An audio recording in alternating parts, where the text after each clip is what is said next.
Ustaad Bhagat Singh cinema release date పై clarity వచ్చేసింది. Power star cinema post production పనులు సూపర్ ఫాస్ట్ గా జరుగుతున్నాయి.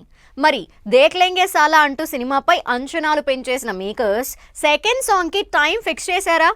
ఇంతకీ ఉస్తాద్ భగత్ సింగ్ సినిమాకి పవన్ కళ్యాణ్ డబ్బింగ్ ఎప్పుడు స్టార్ట్ చేస్తారు? కొన్ని రోజులుగా ట్రెండ్ అవుతూనే ఉంది Pawan Kalyan Ustaad Bhagat Singh cinema. Release confusion కి ఎండ్ కార్డ్ వేసిన మేకర్స్ సినిమా మార్చి 26న థియేటర్స్ లోకి వస్తుందని డేట్ అనౌన్స్ చేశారు. పవన్ కళ్యాణ్ పవర్ఫుల్ పోస్టర్తో వచ్చిన ఈ అప్డేట్ ఫ్యాన్స్ లో జోష్ నింపింది.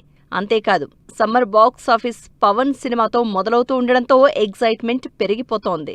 ఈ క్యూరియాసిటీని నెక్స్ట్ లెవెల్ కి తీసుకువెళ్లేలా జెట్ స్పీడ్ లో జరుగుతున్న ఉస్తాద్ భగత్ సింగ్ పోస్ట్ ప్రొడక్షన్ పనులపై అప్డేట్ ఇచ్చారు మేకర్స్. ఉస్తాద్ భగత్ సింగ్ సినిమాకి సంబంధించి డబ్బింగ్ వర్క్ ఫుల్ స్వింగ్ లో జరుగుతోంది.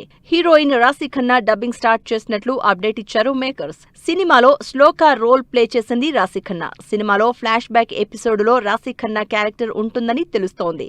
సూపర్ ఫాస్ట్ గా జరుగుతున్న ఉస్తాద్ భగత్ సింగ్ సినిమాకి పవన్ కళ్యాణ్ డబ్బింగ్ చెప్పే రోజు కోసం ఎగ్జైట్మెంట్ తో ఎదురు చూస్తున్నారు ఫ్యాన్స్. అయితే ఈ వీక్ లోనే ఇందుకు సంబంధించిన అప్డేట్ వచ్చే ఛాన్సెస్ కనిపిస్తున్నాయి. ఉస్తాద్ భగత్ సింగ్ సినిమా నుంచి విడుదలైన దేఖ్లేంగే సాలా సాంగ్ లో పవర్ స్టార్ ఎనర్జీతో పండగ చేసుకుంటున్నారు అభిమానులు. పవన్ కళ్యాణ్ స్వాగ్ తో వచ్చిన ఈ సాంగ్ అమేజింగ్ రెస్పాన్స్ అందుకుంది. దీనికి తోడు సెకండ్ సాంగ్ కి సంబంధించిన పనులు కూడా స్పీడప్ చేసిన డైరెక్టర్ హరీష్ శంకర్ పాటపై ఎగ్జైట్మెంట్ పెంచేలా బ్యాక్ టు బ్యాక్ అప్డేట్ ఇస్తున్నారు. దీంతో ఉస్తాద్ భగత్ సింగ్ రెండో పాట ఈ శివరాత్రికి వస్తుందని అంచనా వేస్తున్నారు పవన్ కళ్యాణ్ అభిమానులు. మరి ఫ్యాన్స్ ఎదురు చూపులకు హరీష్ శంకర్ ఎలాంటి సర్ప్రైజ్ ఇస్తారో వెయిట్ అండ్ సీ.